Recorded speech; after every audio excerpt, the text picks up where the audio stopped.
नमस्कार। जनगण मन इंडिया के G5 कार्यक्रम में आप सबका स्वागत है।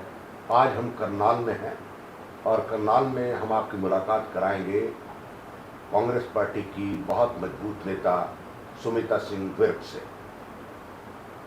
करनाल में लोग इनको सुमिता सिंह के नाम से जानते हैं, लेकिन मैंने सुमिता सिंह विर्क इसलिए कहा कि इनका सरकारी दस्तावेजों में नाम है सुमिता विर्क। आइए इनसे बातचीत करते हैं करनाल के बारे में कि करनाल की विधानसभा इसलिए महत्वपूर्ण है कि यहीं से हरियाणा के पूर्व मुख्यमंत्री मनोहर लाल खट्टर विजयी हुए हैं, वे भी लोकसभा में जीत के गए हैं, और जो उनकी जगह सीट खाली हुई करनाल विधानसभा की, वहीं से इस समय वर्तमान मुख्यमंत्री नायब सिंह सैनी विजयी हुए हैं। यहाँ कांटे की टक्कर है और सुमिता सिंह यहाँ से भावी उम्मीदवार है कांग्रेस पार्टी की। देखते हैं कांग्रेस पार्टी क्या निर्णय लेती है। सुमिता सिंह को टिकट मिलता है या कोई और टिकट ले जाता है, ये बहरहाल हाईकमान के ऊपर निर्भर करता है। हम लोग बातचीत करेंगे कि करनाल में दो मुख्यमंत्री होने के बावजूद भी क्या समस्याएं हैं और ये चुनाव क्या रंग लेकर के आएगा। सुमिता जी, आपका स्वागत है। Thank you so much. Thank you जी। आप मेरे को बताएं कि यहाँ पर जो है क्या करनाल की मेन समस्या है। हम करनाल की बात करें या अगर हरियाणा की बात करें तो सबसे मेन मुद्दा जो हमारे यहाँ के जो नौजवान हैं वो देश छोड़ छोड़ के विदेशों में जा रहे हैं क्योंकि रोज़गार नहीं है। बहुत ज़्यादा बेरोज़गारी है यहाँ पर।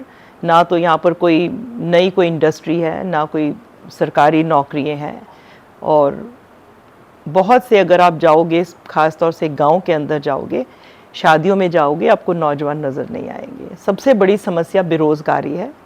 और उसके बाद हमारी चाहे वो शिक्षा प्रणाली है, चाहे हमारी अगर हेल्थ आप देखें, मेडिकल फैसिलिटीज़ हैं, दोनों जो चीज़ें हैं उनका जो हमारी सरकारी स्कूल हैं और हमारा ये कल्पना चावला मेडिकल कॉलेज जो मैंने हुड्डा साहब की सरकार में हमारी सरकार ने बनाया, कोई किसी भी प्रकार की वहाँ पे अच्छी व्यवस्था नहीं है। करनाल ऐसा क्यों होता है कि जब किसी पॉलिटिशियन को कोई जगह नहीं मिलती तो सब करनाल आके रुक जाते हैं। ये राजा करणवीर का शहर है और राजा करणवीर बहुत दानी थे, तो करनाल के लोग भी वोट के मामले में बहुत बड़े दानी है, जो भी आता है उसको बना देते हैं। नहीं, जैसे यहाँ से भजनलाल भी रहे, पहले होम मिनिस्टर भी रहे, अभी खट्टर साहब आ गए, और यहाँ कई बार चौटाला परिवार के लोगों ने भी हस्तक्षेप किया। तो हमेशा करनाल को ऐसा समझा जाता है कि चलो करनाल जो है बड़ी सुलभ जगह है, वहीं से चल के लड़ते हैं। तो ऐसा क्या करनाल के लोगों का अपना कोई मानस नहीं है कि अपना नेता नहीं है? क्या गड़बड़ है? नेता तो है, मैंने कहा ना राजा करण की नगरी है, दानवीर लोग हैं, जो आता है उसको वोटों का दान दे देते हैं हम लोग। लेकिन अभी और फिर परेशान भी होते हैं क्योंकि जो बाहर से आते हैं ना वो उनकी समस्या समझते हैं, ना वो उनको जानते हैं, ना उनको शहर के बारे में सिचुएशन की कहाँ कौन सा मोहल्ला है, कौन क्या व्यवस्था है, वो बनते और यहाँ से चले जाते हैं। इसीलिए करनाल के लोग परेशान होते हैं और हर बार मन बनाते हैं कि अगली बार हम बाहर के व्यक्ति को नहीं बनाएंगे, पर फिर वही सिचुएशन आ जाती है। लेकिन मनोहर लाल खट्टर जी यहाँ से 10 साल विधायक रहे और अब सांसद हैं।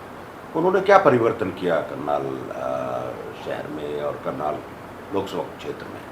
अगर आप अनऑफिशियली, मैं इस चीज़ का वायदा आपसे करती हूँ कि आप अनऑफिशियली बगैर बताए, बगैर अपने कैमरे के, आप करनाल में किसी भी मोहल्ले में किसी दुकान पर चले जाएं, एक व्यक्ति भी ये नहीं कहेगा कि मनोहर लाल खट्टर जी ने करनाल के लिए कुछ किया। उन्होंने करनाल के लिए कुछ किया ही नहीं। अब आप देखिए करनाल के अगर चाहे वो पोर्टल सिस्टम है, हमारी प्रॉपर्टी आईडीज़ हैं, पहचान पत्र हैं, लोगों की फैमिली आईडीज़ हैं, और करनाल को स्मार्ट सिटी अनाउंस हुए कितने साल हो गए, पर आप देखेंगे कि स्मार्ट सिटी के नाम पे यहाँ कुछ भी नहीं हुआ। इन्होंने सिर्फ बड़े बड़े गेट जो एंट्रेंसेस हैं वहाँ पर गेट्स बना दिए, जिसमें उसमें भी बहुत घपले हुए हैं, उसके सिवाय कुछ काम करनाल में नहीं हो जी।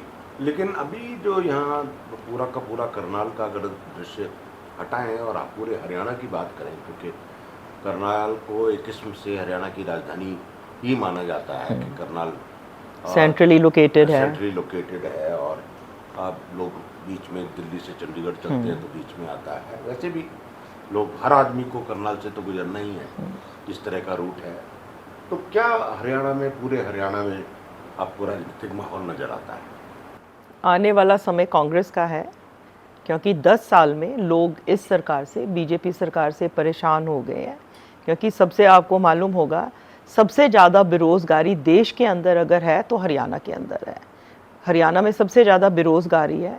यहाँ पे जो किसान है, हमारा जो हरियाणा प्रदेश है, एक एक किसान जो है, ज़्यादा हमारे यहाँ का जो है किसान लोग हैं हरियाणा के अंदर।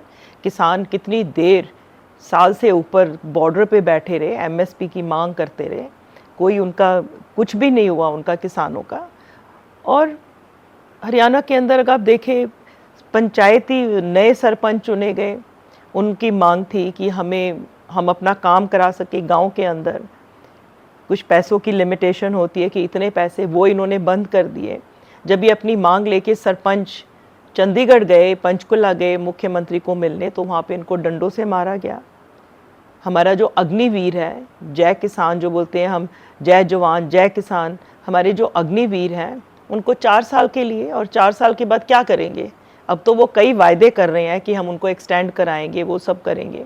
हमारी जो बेटियाँ हैं, इतनी बेटियाँ हमारी हरियाणा की, चाहे वो ओलंपिक्स हो, चाहे कॉमनवेल्थ हो, इतने हमारे वो गोल्ड मेडल और वो सब लेकर आए।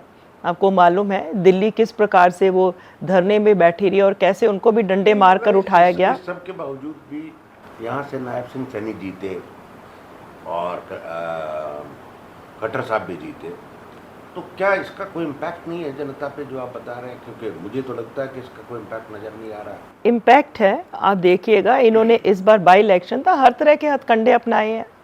लोग डर रहे थे, लोगों को मालूम था इनकी सरकार अभी रहेगी, सितंबर अक्टूबर तक इनकी सरकार है, तो लोग इनसे डरे हुए थे, कुछ डरे हुए थे, कुछ इन्होंने कई तरह का वो मिसयूज़ किया अपना पावर का, इसलिए आ गए।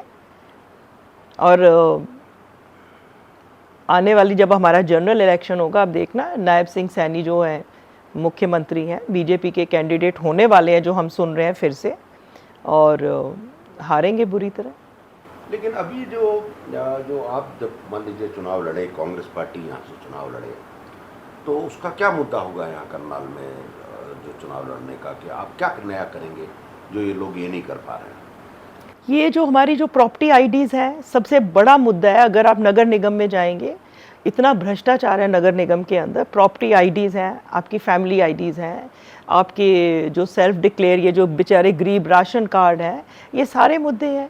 अगर आप आयुष्मान कार्ड जो सरकार ने निकाला था कि भाई गरीब व्यक्ति जो बीपीएल है उसका फ्री इलाज होगा, जिन हॉस्पिटल्स ने किया इलाज, उनके आज तक पैसे नहीं मिले। उन्होंने अभी यहाँ धरने प्रदर्शन किए, उन्होंने कहा हम इनका इलाज नहीं करेंगे जब तक सरकार हमारे पैसे नहीं देगी। इसी प्रकार से अगर आप किसी भी टाइम आप तहसील में जाके देखिए, हर 6 महीने के अंदर तहसीलदार बदल जाता है। इतना भ्रष्टाचार है तहसील के अंदर, लोगों की रजिस्ट्रीज नहीं होती हैं, इतनी अनअप्रूव्ड कॉलोनीज है करनाल के अंदर। और मुख्यमंत्री तो बहुत आसानी से कर सकते हैं। हमारे यहाँ पे वो जो कॉलोनीज में आप जाके देखिए, कोई बेसिक सुविधा नहीं है, ना वहाँ पे सड़क है, ना सीवरेज है, ना पानी की व्यवस्था है। बारिशों के दिनों में इतना बुरा हाल है करनाल में, अनगिनत अनअप्रूव्ड कॉलोनीज हैं। नहीं, तो आप ये कह रहे हैं कि आपका जो मुद्दा रहेगा इन सारी समस्याओं को हल करने के लिए रहेगा? बिल्कुल रहेगा। इन समस्याओं के लिए हम जो नौजवान हैं, जो यूथ है, उनके लिए भी, जो बेरोज़गार हैं, उनके लिए भी हमारा भी मैनिफेस्टो तैयार हो रहा है। हमारे जो पार्टी के हैं ऑर्गेनाइजेशन वाले, वो जा रहे हैं, हम सब लोगों से पूछ रहे हैं कि भाई क्या आपके मुद्दे होंगे। जैसे बेरोज़गारी है, उसके लिए हमारी सरकार कोई ना कोई ऐसी पॉलिसी लेके जाएगी कि जो नौजवानों को, अगर जैसे गांव में है, उनको कोई सब्सिडी दी जाए, वहाँ पे कोई डेयरी शुरू कर सकते हैं, कोई शहर के अंदर कोई स्मॉल स्केल इंडस्ट्री कर सकते हैं। इस प्रकार के लिए हमें रोज़गार उत्पन्न करने के लिए हम सोच रहे हैं कि उनको किया जाए। आप कितने आश्वस्त हैं कि आपको कांग्रेस से टिकट मिलेगा? मैं काफ़ी आश्वस्त हूँ, मिलेगा। और पार्टी हाईकमांड अगर देगी टिकट, वो तो उनकी मर्जी है, हम तो पार्टी के साथ हैं। अगर देगी तो डटकर चुनाव लड़ेंगे, और किसी और को देगी तो उसको जिताएंगे।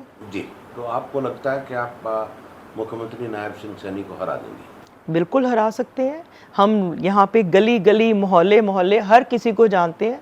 हर एक के, एक आम आदमी को क्या चाहिए त्यागी जी, एक आम आदमी को ये चाहिए कि उनकी कोई छोटी सी छोटी समस्या है वो अपने विधायक के पास जाए, वो उनकी बात को सुने और उनकी करें। मुख्यमंत्री तो मिल ही नहीं सकते किसी को, कौन चंडीगढ़ जाएगा? नहीं, मुख्यमंत्री तो खुद कह रहे हैं मेरे दरवाजे 24 घंटे खुले हुए हैं और कोई भी आदमी आ सकता है। अभी तो अखबारों में छपा, ये तो अभी चुनाव आ रहा है, जनरल इलेक्शन है। मनोहर लाल खट्टर जी भी यही बोलते थे।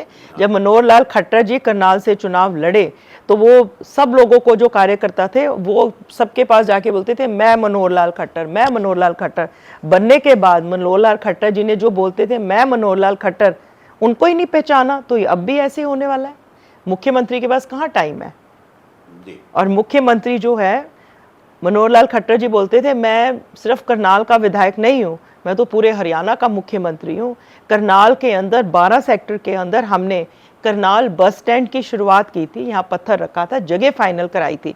हमारा ISBT जो बस स्टैंड 12 सेक्टर में बनना था, जब मुख्यमंत्री बन गए मनोहर लाल खट्टर जी, उन्होंने वो करनाल से लेकर बस स्टैंड को इंद्री ले गए। अब मुझे ये बताए, बस के अंदर एक गरीब व्यक्ति या आम जो ज़्यादा जिसके पास कार नहीं है वो ट्रैवल करता है, आपने इतनी दूर करनाल से 10 किलोमीटर पे बना दिया। पहले तो व्यक्ति यहाँ से पैसे खर्च करके पहुँच जाएगा। इसी प्रकार से हमारा कल्पना चावला मेडिकल कॉलेज हमने करनाल में बनाया, उन्होंने यूनिवर्सिटी की घोषणा की, अभी तक शुरू भी नहीं हुई, घरौंडे में कर दी। अरे भाई, आप विधायक करनाल के हो, करनाल के लोगों का तो यहाँ काम करो आप जी।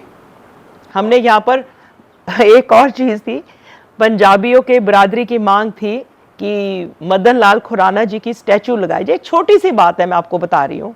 जो भूपेंद्र सिंह हुड्डा जी ने 13 सेक्टर के जो चौक था वहाँ पर हम लोगों ने सबने मिलके हमारे जो शहीद मदन लाल ढींगरा जी की मूर्ति वहाँ पर लगाई।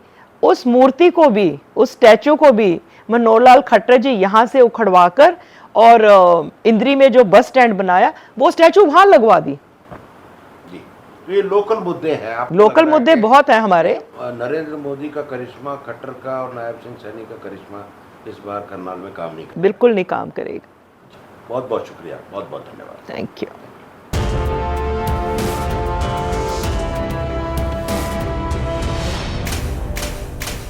G Files, Big Debate.